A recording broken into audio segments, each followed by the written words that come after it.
मैं हमेशा सबकी मदद करता हूँ, या ये कहूँ कि लोग हमेशा मेरा फायदा उठाते हैं। पहली बात तो आप अहंकार के बैठे हो कि मैं सबकी मदद करता हूँ। तुम में है क्या जो तुम मदद कर सकते हो? क्या है तुम में मदद कर सकते हो? न तुम्हारे में बुद्धि है, न बल है, न इतने बड़े धनी हो, कुबेर का खजाना तो है नहीं, और बुद्धिमान ब्रह्मा वाली बुद्धि तो है नहीं। तो आप क्या मदद कर सकते हो? किसी की क्या मदद कर सकते हो? व्यर्थ का अभिमान क्यों रखते हैं?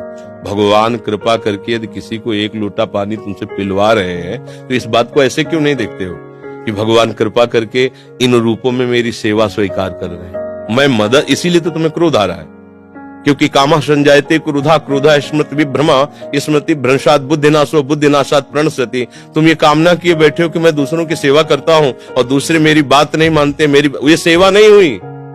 तुम उनसे सम्मान चाहते हो। हमने तुमको पानी पिलाया, तुम्हें प्रणाम करो, हमारी बात मानो, हमारे अनुकूल चलो। इसे सेवा थोड़ी कहते हैं। सेवा कहते हैं नेकी कर दरिया में डाल। सेवा कर दी, अब तुम गाली भी दोगे तो हमें स्वीकार है। तुमने जल पी लिया, आनंद से तुम मस्त रहो, हमें गाली दोगे कोई परेशानी नहीं। इसे कहते हैं सेवा। सेवा करके सामने वाले को झुकाने की बात आना, उसे सेवा नहीं कहते। पहली बात, गलत हो आप, तभी आपके अंदर क्रोध आता है। यदि आप गलत नहीं होगे तो आपके अंदर क्रोध नहीं आएगा। कामा संजायते क्रोधा, कामना है तभी क्रोध का प्रादुर्भाव होता है। क्या कामना है? कि हमने तुम्हारा सहयोग किया, हमने तुम्हारा हित किया और तुम हमारा बुरा करते हो तो क्रोध आ जाएगा। अगर तुम हित कर रहे हो तो तुम्हारा बुरा कौन कर सकता है त्रिभुवन में? किसी की ताकत नहीं। हमारा कर्म ही बुरा हमारे सामने आता है। जैसे हम अभी वर्तमान में वो पाप नहीं किए जिसमें हमारे ऊपर ब्लेम लगाया गया है। इस समय तुम बिल्कुल निर्दोष हो, लेकिन वो दोष जो तुमने गुप्त रूप से किया तुम्हें बख्शेगा नहीं। तुम लाख जगह रो, लाख जगह तुम प्रार्थना करो, वो तुम्हें दंड दे के रहेगा। कर्म बड़ा बलवान होता है। तो पहली बात तो ये छोड़ो कि आप किसी का हित करते हो। बात ये सोचो कि भगवान कृपा करके हमसे हित करा रहे हैं, और किसका? वही इन रूपों में आ रहे हैं। आप उनको मनुष्य समझकर, अपने को बड़ा समझकर, फिर दोष हो जाएगा। शास्त्र की बात मानो। भगवान कह रहे हैं मैत्रः करुण एव च, लेकिन निर्ममो निरहंकारा। सबसे मित्रवत व्यवहार करो, ममता न करो, सबको सुख प्रदान करो, लेकिन अहंकार न करो। ये अहंकार ही तो क्रोध रूप में परिणित हो रहा है भैया।